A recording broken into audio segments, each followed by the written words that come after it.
you're looking at the color coded map of the world showing how much warming occurred in the year 2015 for the full year, January to December 2015, where the pink and the red areas say warmer than average. And of course, what you're looking at is the stark reality that the whole world basically was warmer than average. 2015 was the warmest year on instrument record.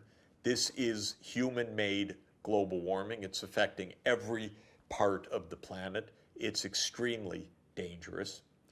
2016 is going to beat the record for 2015. We're on an upward course of global warming. We have a dangerous momentum to global warming.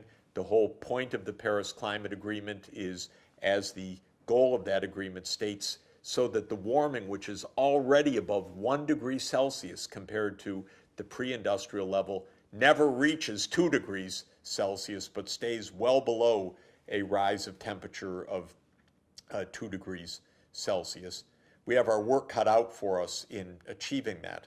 What does that have to do with the urban environment? Well, on the one side, since our cities are the places where we're burning the fossil fuel, we have to go to that all-electric, renewable, clean, green energy system that I've been emphasizing. But cities are also incredibly vulnerable.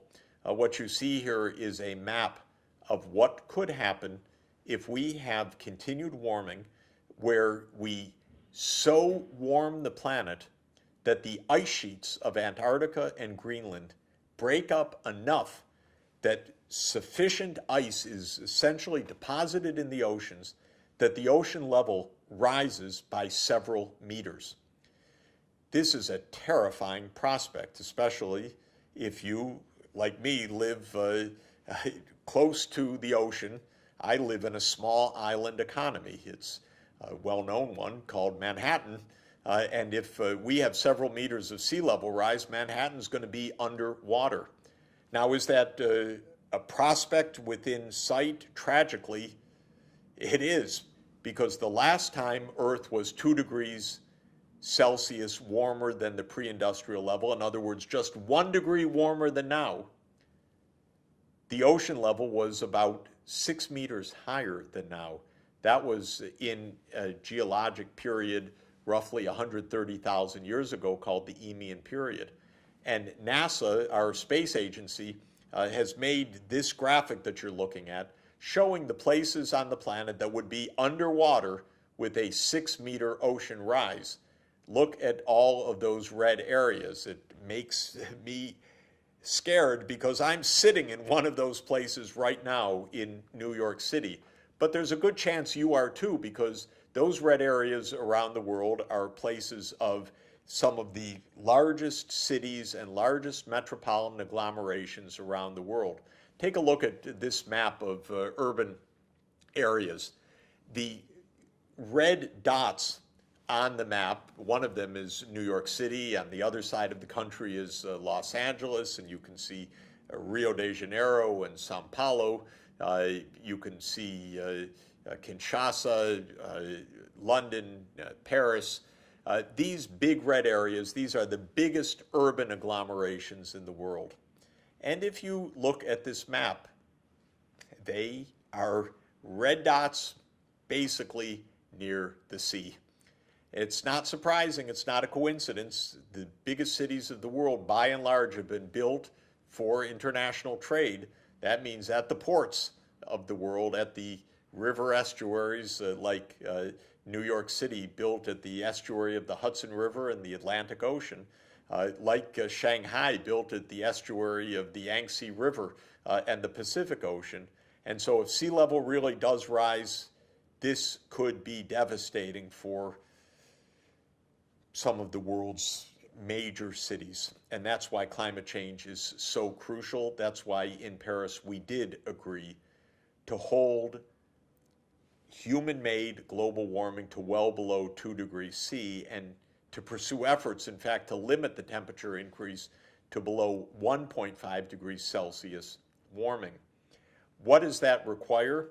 Well, as you know well, I'm sure by now, this requires that we stop the greenhouse gas emissions, especially of carbon dioxide, methane, and nitrous oxide, that we reach a zero net emitting economy roughly by mid-century.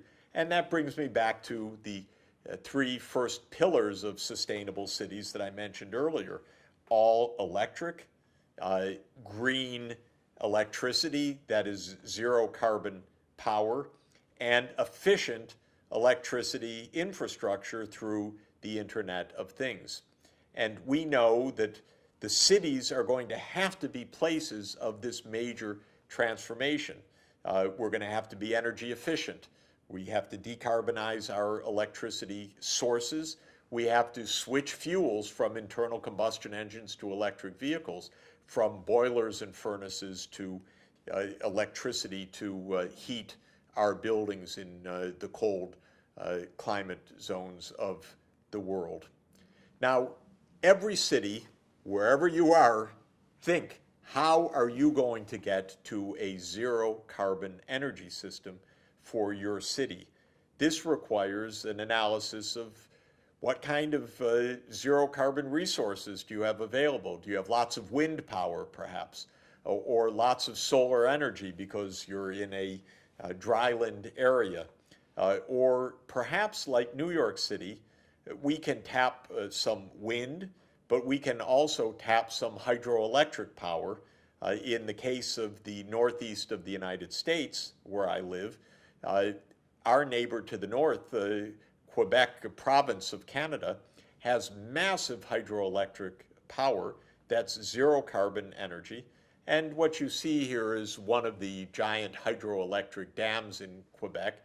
And you see what are called high voltage direct current power lines that are bringing that hydroelectric power to the US Northeast.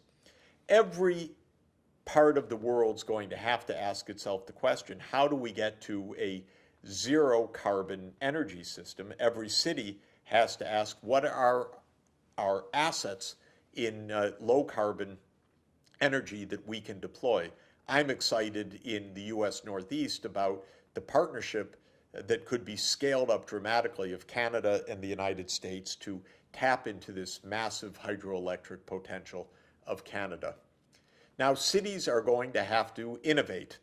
And I've said that innovating cities are going to be key, and universities are going to play a role in that innovation.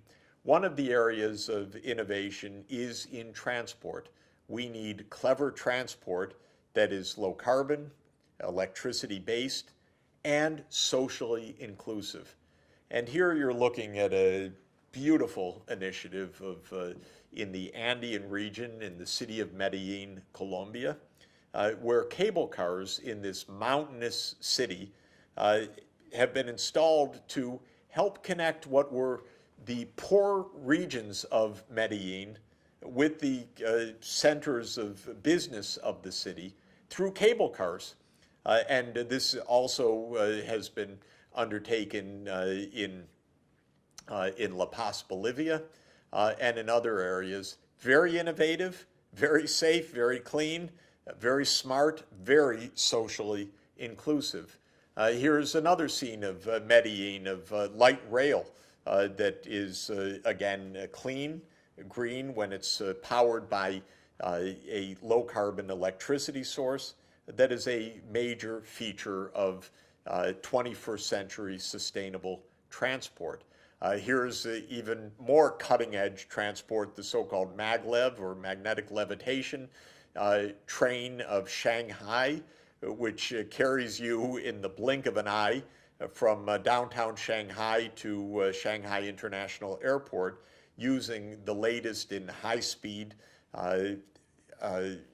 transport through this really wondrous technology. And here is something very exciting. We're going to see a lot more of this in cities all over the world. Here's an innovation that is really paradigmatic of smart cities, Internet of Things, and the share economy.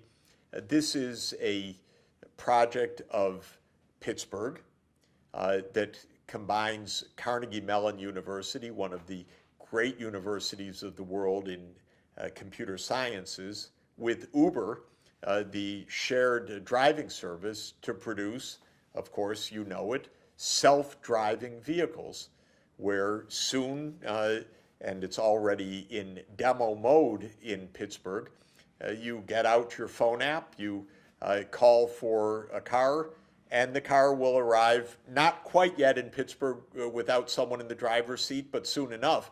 The person in the driver's seat of this Uber vehicle isn't driving. They're just there for protection in case the system fails in some way. But with the Carnegie Mellon computer scientists, with the Uber, vehicles will arrive on their own and take you in a very smart way to your destination. And these are going to be electric vehicles, self-driving, share economy. It's all part of the 21st century smart infrastructure.